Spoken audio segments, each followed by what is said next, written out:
Mauricio Molina, nacido en la Ciudad de México en 1959, es un narrador y ensayista, autor de la novela Tiempo Lunar, de los libros de cuentos Mantis Religiosa, La Geometría del Caos, Telaraña, La Trama Secreta, La Puerta Final, y de los libros de ensayos Años Luz, La Memoria del Vacío, Último Siglo, y entre otros. Obtuvo el Premio Nacional de la Novela José Rubén Romero en 1991 y el Premio Nacional de Cuento en el 2001. Actualmente es miembro del Sistema Nacional de Creadores y editor de la revista de la Universidad de México. Decidí entrevistar a Mauricio Molina, ya que pertenece a un género poco común de escritores en las letras mexicanas. Es un excéntrico cuyas obras son difíciles de categorizar bajo los tradicionales géneros de nuestra literatura. Dentro de sus obras encontraremos muchísimo realismo junto con fantasía. Por lo general, tiene una forma de interpretar el mundo creando otros y habitarlos con tramas y personajes insólitos. Lo entrevisté en octubre en la Cafetería del Péndulo, ubicado en Perisur. Espero que les guste la entrevista y muchas gracias.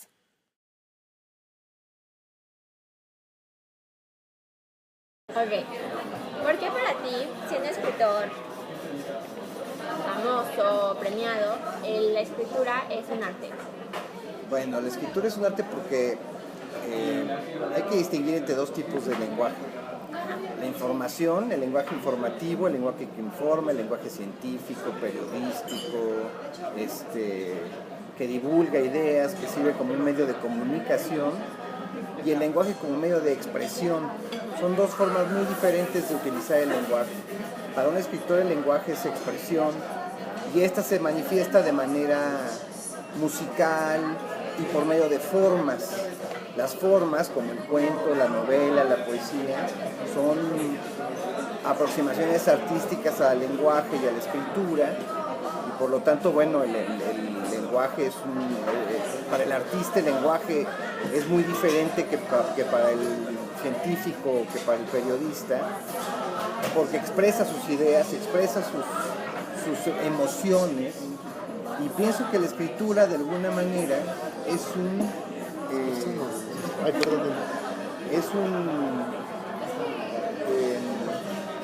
medio es un vehículo de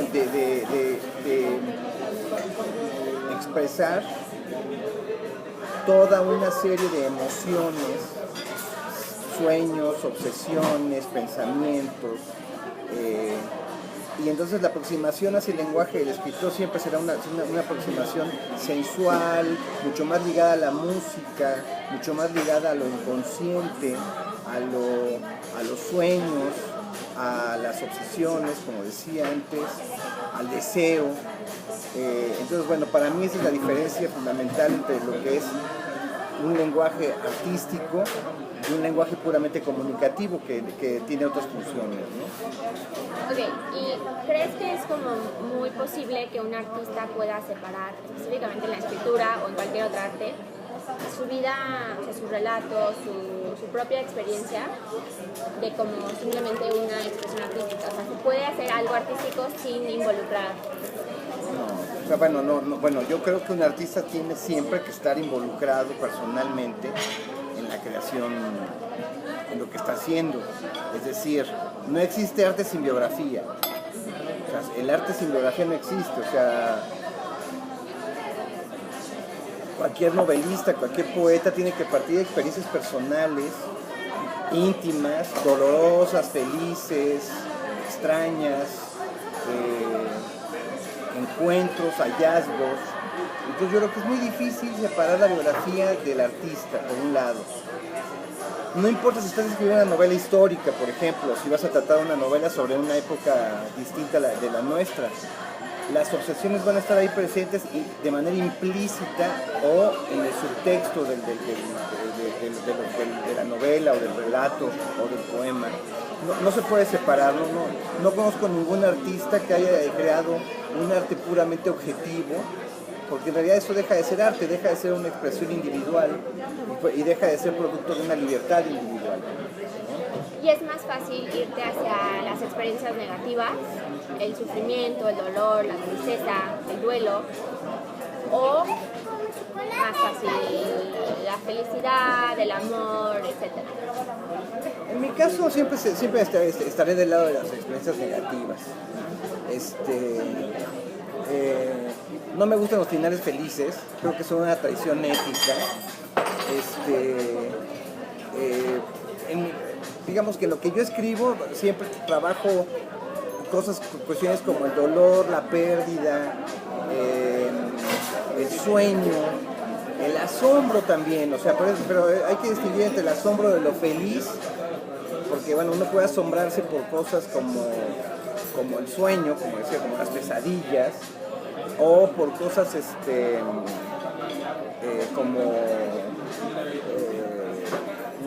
un animal, un ser vivo, etcétera, un paisaje. Otra cosa también muy importante es que el artista, es decir, padecemos una especie de exceso de realidad y entonces partimos de una especie de pérdida, o sea, yo como escritor parto de una especie de pérdida de cierto tipo o sea, me manifiesto en contra de las ataduras que me atrapan, y por lo tanto siempre tengo una especie como de lucha y de conflicto. En lo que escribo siempre existen formas de lucha y de conflicto. Ahora, por otro lado, yo soy escritor muy sádico. Me gusta hacer sufrir a mis personajes. Me gusta que mis personajes sufran, les pasen cosas extrañas, se encuentren en laberintos, se encuentren en entramados específicos. Y un poco es un reflejo de lo que también me pasa a mí en mi vida, digamos. O sea, no es que yo viva en el dolor y en la exasperación, ni mucho menos, sino simplemente vivo en una suerte de eterna ironía, porque lo que hay en el fondo de todos estos personajes atormentados o que reflejan cierto tipo de sufrimiento o dolor es una cierta ironía del escritor, es el escritor jugando con sus criaturas y las pone en situaciones que yo como escritor disfruto que le sucedan a mis personajes. Si yo disfruto esa parte sádica de que a mis personajes les ocurran cosas terribles, trágicas, y hay una cierta burla en el fondo, hay una cierta risa muy en el trasfondo, por más triste y dolorosa que sea la historia, en casi todos los casos, hay una especie como de sonrisa irónica en torno a mis personajes y a las situaciones que suceden. Ok, y por ejemplo, de tus infinito número de cuentos y varias novelas, ¿cuál sientes que es el que más representa o es más una proyección personal en el Nido de Enero? O sea, sé que en todas, como ya habías dicho, como hay cierta proyección, sí, pero ¿cuál es el que tú piensas que es el que más? Creo que el último cuento, La Puerta Final, es uno de los más honestos, porque es un libro que trabaja sobre una palestra o una especie de registro de emociones y de imaginaciones de cosas que están muy presentes en todo mi trabajo. Para un escritor siempre el último libro es el mejor. Creo que este libro me representa muy bien porque representa pues toda la parte, digamos, personal, íntima, toda la parte, digamos, de lo fantástico, de lo siniestro, de lo asombroso, de lo extraño, que son, digamos, algunos de los temas que yo trabajo en mis cuentos. Ahora, hay otro libro que se llama La Trama Secreta, que es una compilación de mis mejores cuentos, de lo que eran mis mejores cuentos hasta antes de La Puerta Final. La Trama Secreta, publicada por el Fondo de Cultura Económica, donde también están presentes cuentos, como por ejemplo Postales del Más Allá, que es un cuento sobre la muerte de mi padre, cuentos como, qué sé yo, Mantis Religiosa, que es un cuento sobre negociación con los insectos, y hay varios cuentos que están ahí perfectamente representados, que representan perfectamente mucho de lo que yo soy personalmente. Ahora, hay otra vertiente mía, que es la vertiente de lo esotérico, que está muy bien planteada o muy explorada en el libro Telaraña, publicado por la UNAM.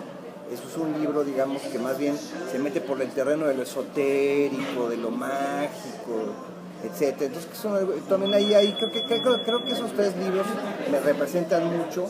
Además de que creo que, bueno, como decía Italo Calvino, la primera novela quizás sea la más importante de todas, el primer libro quizás el más importante de todos, porque en él están contenidas todas las semillas de lo que va a venir después. Entonces le tengo un especial aprecio a mi primera novela, Tiempo Lunar, una novela de ciencia ficción, un thriller, una historia de amor muy extraña, una cierta extrañeza hacia el cuerpo femenino, una cierta relación con el erotismo. Entonces, bueno, creo que esos libros, Tiempo Lunar, Telaraña, La Trama Secreta y sobre todo La Puerta Final, me representan muy bien quién soy yo o qué es lo que yo hago, ¿no? Bueno, pero para finalizar, ¿qué otros artistas, ya sea de escritura o literatura, arte, pinturas, esculturas, cine, quiénes son como tus mayores influencias? Bueno, yo tengo mucha influencia del cine. El cine me gusta mucho, es un arte que a mí no deja de fascinarme, ¿no? Directores como Antonioni, Tarkovsky, filmes como Solaris o Blow Up de Tarkovsky y de Antonioni me marcaron muy fuerte, de manera muy fuerte. La pintura también es muy importante en mi obra. Pintores como Francis Bacon, el surrealismo, Hans Bellmer, Salvador Dalí, Picasso, son artistas que realmente me gustan mucho. Me gusta mucho la fotografía. Man Ray, por ejemplo, la fotografía me interesa mucho, lo visual me interesa mucho. Y desde un punto de vista musical, me gusta mucho el free jazz, John Coltrane, sobre todo el jazz de la época clásica, Miles Davis, John Coltrane. Y en la música clásica me gusta mucho la música de cámara. ¿Y por qué me gusta la música de cámara? Porque la música de cámara está construida por movimientos, por pequeñas partes, fragmentos, que pueden ser andante, fuga, etcétera. Y a mí me gusta que mis cuentos tengan una cualidad musical, de composición musical, que tengan una especie de entrada, una especie de apertura, después haya una especie de fuga por ahí, en algún párrafo de repente donde me dispare. Y me gusta mucho la música porque creo que muchos de mis cuentos tienen una relación muy profunda, sobre todo el uso de la palabra tiene una relación muy profunda con la música, con la musicalidad de las palabras, con la poesía, fundamentalmente. Creo que mucho de mi trabajo le debe, de mi prosa, de lo que yo escribo en mis cuentos, de mi narrativa, le debe muchísimo a la poesía. Y pues esas serían las artes que realmente me interesan más, el cine, la música de cámara, el jazz, por su libertad creativa, y la fotografía, ¿no? Yo creo que esas son las artes que más me interesan y que más cultivo, que me gusta más ir a ver, ir a contemplar, ir a escuchar, o escuchar en mi casa. Y especialmente la música para piano, creo que también la música para piano, así como instrumento, el piano es un instrumento que me interesa mucho y me gusta mucho. Muchas gracias. De nada, muchas gracias a ti.